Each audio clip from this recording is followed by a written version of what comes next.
बाजार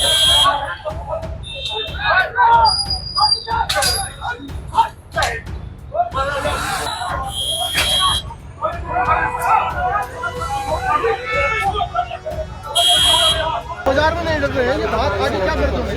देखिए सर, और ये एक नहीं है, 4-5 है, सबके पास तलवार है।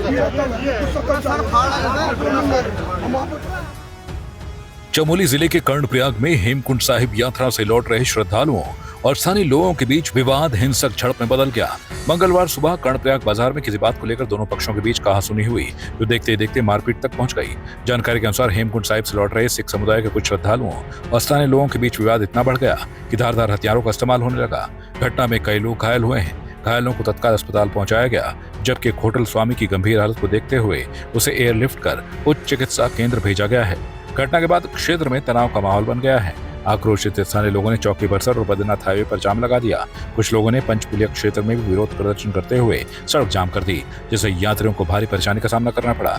इस स्थिति को देखते हुए पुलिस प्रशासन मौके पर पहुंचा। करीब 1 घंटे तक चले जाम और विरोध प्रदर्शन के बाद प्रशासन और स्थानीय लोगों के बीच वार्ता हुई, जिसके बाद हाईवे को खोला गया। एहतियात के तौर पर गोचर क्षेत्र में यात्रा को अस्थायी रूप से रोक दिया गया है। पुलिस पूरे मामले की जांच कर रही है और क्षेत्र में अतिरिक्त सुरक्षा बल तैनात कर दिया गया है। प्रशासन ने लोगों से शांति बनाए रखने की अपील की है। देखिए, आज सुबह कर्णप्रयाग क्षेत्र में कुछ श्रद्धालु जो हेमकुंड साहिब की यात्रा से लौट रहे थे, उनके और स्थानीय हमारे कर्णप्रयाग के व्यापारियों के बीच एक विवाद हुआ, जिसमें श्रद्धालुओं के द्वारा हथियारों का प्रयोग करते हुए हमला किया गया, जिसमें हमारे 4 लोग घायल हुए। उनमें से एक जो थोड़े अधिक घायल थे, उनको हमने हेलीज के माध्यम से देहरादून भेज दिया है। बाकी 3 की स्थिति सामान्य है। साथ ही जो 4 लोग थे, उनको तत्काल कार्रवाई करते हुए यहाँ के लोगों के द्वारा और पुलिस के द्वारा उनको पकड़ के उनके खिलाफ विधिक कार्रवाई, कठोरतम विधिक कार्रवाई गतिमान है।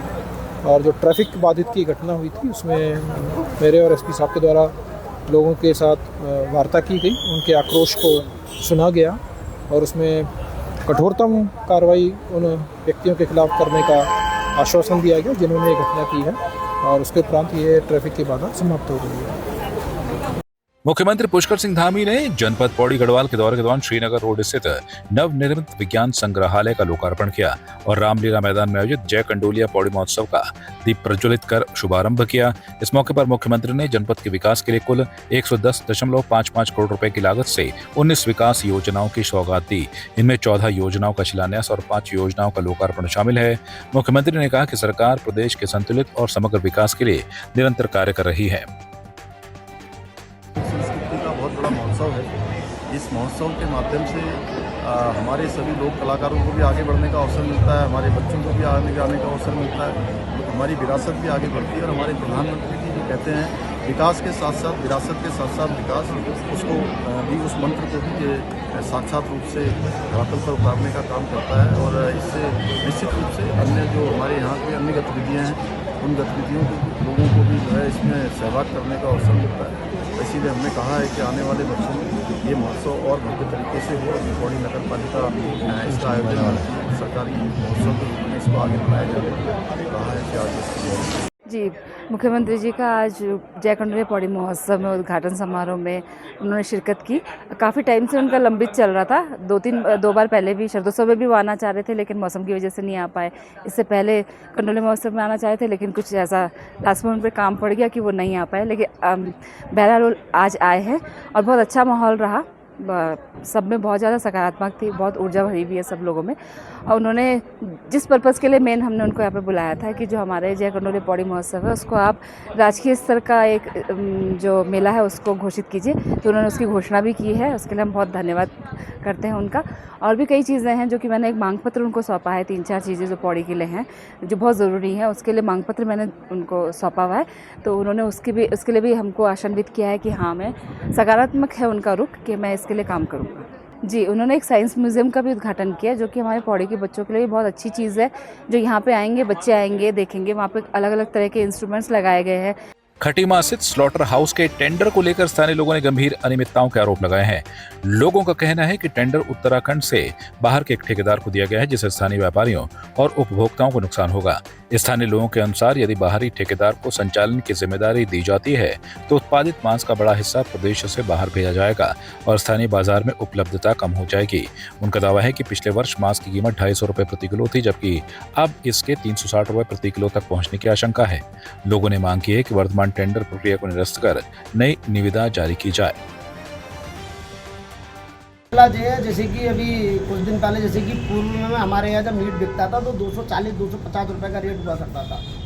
इन लोगों ने मीट का रेट बढ़ाया, कुछ दिन मीट बंद रहा, उसमें इन लोगों ने प्रस्ताव लाओ 320 रुपए का मतलब बेचना स्टार्ट कर दिया। और इनने ये बात कही थी कि 320 से कोई भी ज़्यादा बेचेगा मीट तो उसकी दुकान का लाइसेंस निरस्त कर दिया जाएगा और उसे बंद कर दिया जाएगा। ठीक है, उसमें भी हम सहमत नहीं थे। 320 में हमारी ख्वाहिश थी कि 250 या 260 या 240 ही बिके जो रेट हुआ करता था। उसके बाद इनने कर दिया, अब ये माहौल निकल के आया कि 1-2 दिन तो इनने बेच दिया 320। अब ये ऐसा कर रहे हैं कि 360, 400 और अगर कोई जा रहा है तो उससे मनमानी कर रहे हैं, तुम्हें जो कर मिले करना है कर लो।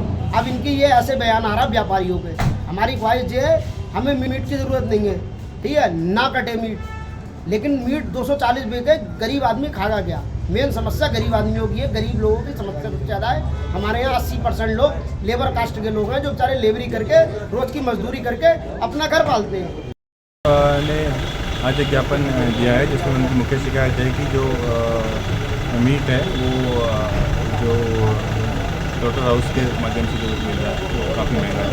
इस संबंध में नगर पालिका को उचित दिशा निर्देश दिए गए हैं और जल्दी इसमें जो विधिवत कार्रवाई है वो की जाए। से को लेकर देखिए, इन्हीं के द्वारा बताया गया है कि पूर्व में सहमति बनी थी और सहमति का जो है जो इनकी सहमति बनी थी उसका पालन नहीं किया गया है।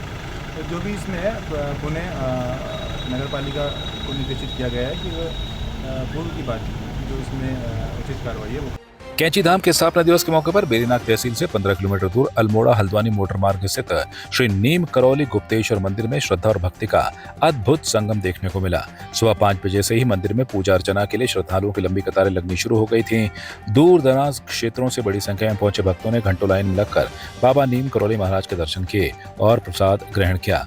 इस स्थापना दिवस के मौके पर मंदिर परिसर में विशेष पूजा अर्चना के साथ विशाल भंडारे का आयोजन भी किया गया। श्रद्धालुओं की बढ़ती संख्या को देखते हुए सुरक्षा व्यवस्था के लिए पुलिस बल भी तैनात रहा। बताया जाता है कि इस मंदिर की स्थापना बाबा नीम करौली महाराज के परम शिष्य ऋषिकेश गिरी महाराज ने की थी। मंदिर में वर्ष भर श्रद्धालुओं का आना जाना लगा रहता है और प्रतिदिन भंडारे का आयोजन किया जाता है। आपकी इस पर क्या राय है, हमें कमेंट कर जरूर बताएं।